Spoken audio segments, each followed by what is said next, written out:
Today, I would like to speak about our responsibility as Buddhist practitioners, as lay practitioners, as monastics, to protect our environment as an important aspect of benefiting sentient beings. Since about 1.5 years ago, I'm helping with recycling here at the Abbey. And recycling for me is a little contribution to protecting this serene environment here. Part of the service is also to gather all the material that can't be recycled. So when it came on this particular day about 4 weeks ago or so, that I gathered a whole truckload with garbage, so to say, from the last 2 months. And I looked at this truckload, and I knew what is in it, such as, also electronic material that we couldn't recycle anymore here, cables, old cans from the workshop with old paints, and those who are living here, you know what is ending up in our garbage container. And I got a bit sad because some weeks before that, I heard that in this area, unfortunately, everything what is garbage can't be recycled, goes in landfills. So I was unhappy about that, and I started to think, is there an alternative? So I learned that there are waste to energy plants further away. And I also invested more in what kind of recycling possibilities we have that we haven't discovered yet. And I asked one of our volunteers who came here to help me a little bit with that research. So I will present that to the community a little bit later, what possibilities we have.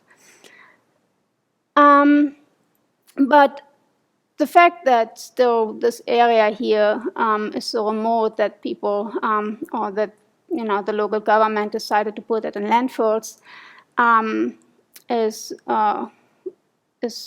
very unfortunate when we think about that. It will poison the soil, the water, and that will affect all living beings in that area especially. But then when it comes into the water, it may have effect on more sentient beings, not just surrounding those landfills.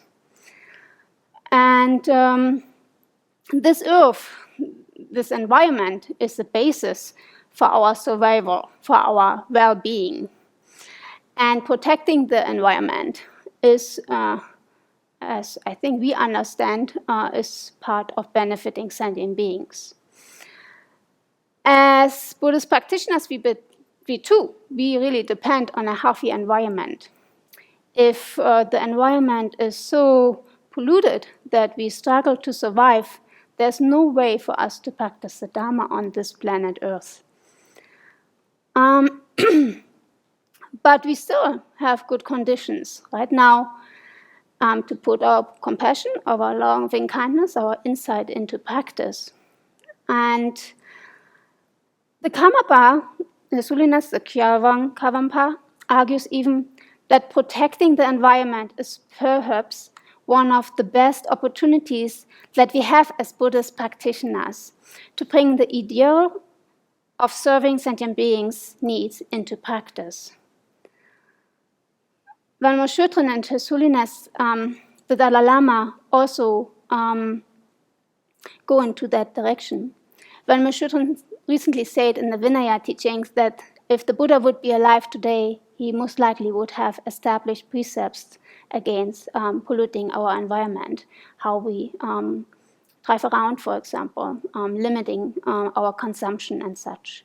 His Holiness the Dalai Lama said in one of the Mind and Life conferences in 2011, when the great Nananda masters were alive today and had written their text in our age, they would have definitely talked about social issues. For instance, the jewel garland, a precious garland, which was written by Nagarjuna as a letter to a king, no, it's a jewel garland, has very explicit sections dealing with the king's social responsibilities to his subject. So, and there are certainly many more Buddhist teachers in this world today besides Valmashutran, His Holiness the Dalai Lama, also Shitsan Rinpoche, then His Holiness the Karmapa, Ringu Togo, and Lama Sopa, Thich Nhat Hanh, Matthew Ricard, just to mention some of them who are quite outspoken about environmental protection and the importance of us to put our practice into action. So also there's a growing societal awareness where people not just talk about how important it is to do something about our environment,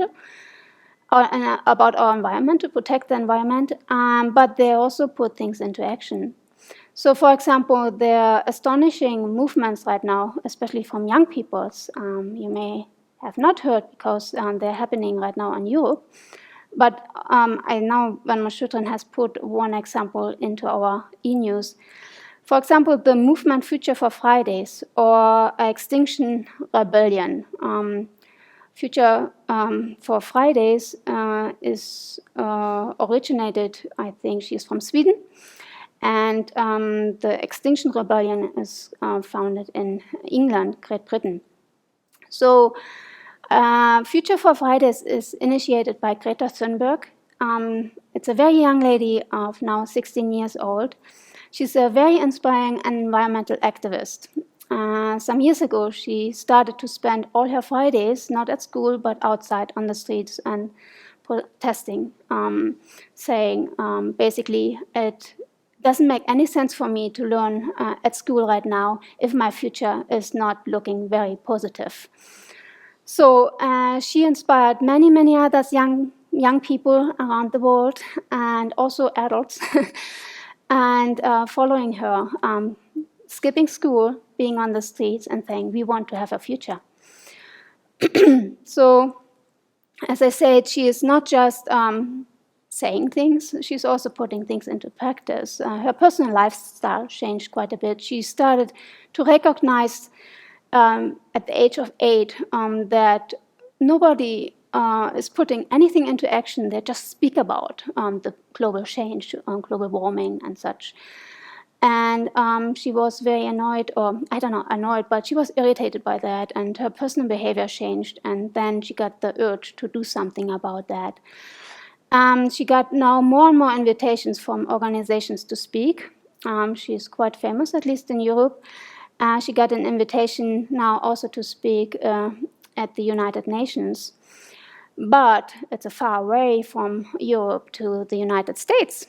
So she decided not to fly anymore, like every third young adult who was participating in the Fridays for Future movement decided not to fly anymore. So what she does is now the United Nations Climate Summit is in the United States in September, and she will go by a sailing boat, and that's a high-speed racing yacht, and generates zero carbon emission. So it will take her a while, but she's committed. And then when she lands here, she will travel by train and bus. So if anybody of you has a chance to hear her, listen to her talks, please do so. Otherwise, there will be, and there are talks from her posted on YouTube. So anyway, I also personally, besides investing a little bit more, what we as a community could do to improve, to act more in a compassionate manner, and to, be even more proactive. I also decided personally to be a vegan now. I will not eat any milk products anymore because I heard that since actually many years that also the milk industry is a big contributor to environmental pollution. Besides, I also heard many years ago that on many farms the animal cruelty is quite high, and so I don't want to support any further suffering of any sentient being.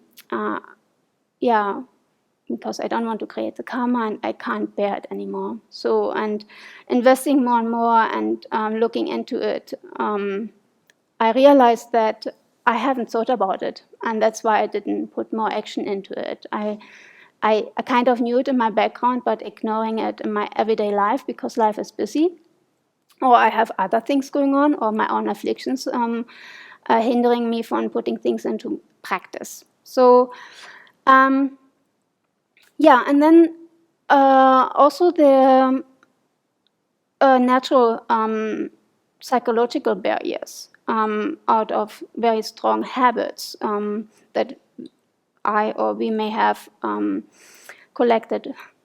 So the 23rd Mind and Life Conference was a conference that invested a bit more into what we can do as humans to change the condition, to improve our environment. There has been a book published about that. And the Mind and Life Conference, just for your background info, is has a mission, and that mission is to elevate suffering and promote flourishing by integrating science with contemplative practice and wisdom traditions. So one of the questions they raised in that particular Mind and Life Conference is how to overcome certain psychological barriers to actions, especially when we are faced with peculiar long-term dangers that arise from ecological crises. So one scientist, environmental scientist, her name is Diana Liverman, she provided first some background information why we have difficulties putting things into practice. The problem from an evolutionary psychology point of view is this. Our brains were formed over several 100,000 years, and the alarm system in the brain, the system that recognizes threat and danger, was designed for detecting snarling tigers, not for detecting the very subtle cause of this planetary degradation. Our sensory system does not actually register the danger. It's too big, or it's too small, and therefore it's invisible to us.